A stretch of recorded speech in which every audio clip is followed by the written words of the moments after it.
সন্তান কথা শুনছে না, কথায় কথায় রাগ। 20 মিনিটে বদলে ফেলুন তার আচরণ। শিশুর আচরণ তার আশেপাশের পরিবেশের উপর নির্ভর করে।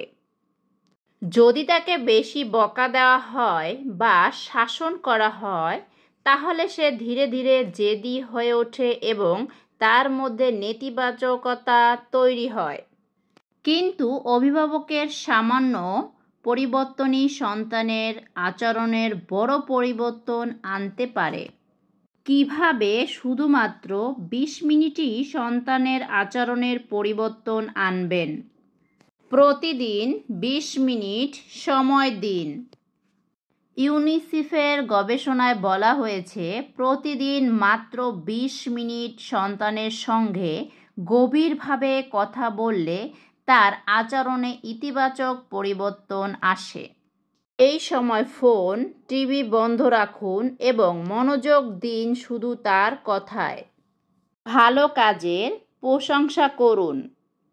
সন্তানের ভালো আচরণ বা কোনো ছোট অর্জনের জন্য তাকে প্রশংসা করুন।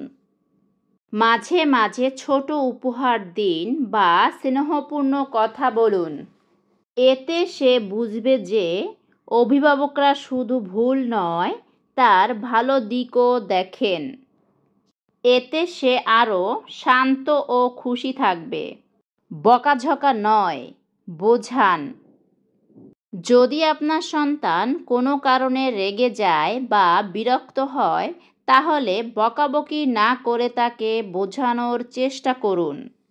আবেগের বশে কঠিন বা জটিল কথা বলবেন না, বরং সহজভাবে ব্যাখ্যা করুন যাতে সে বুঝতে পারে।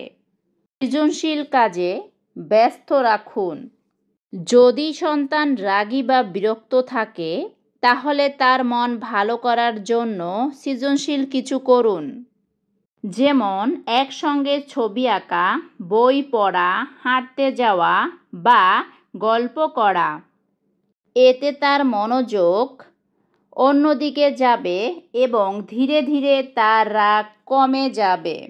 শিশুর মানসিক বিকাশের জন্য অভিভাবকের করণীয়: সন্তানের অনুভূতিকে গুরুত্ব দিন, তাকে শাস্তি না দিয়ে বুঝিয়ে বলার অভ্যাস করুন। তাকে ভালোবাসা ও নিরাপত্তার অনুভূতি দিন।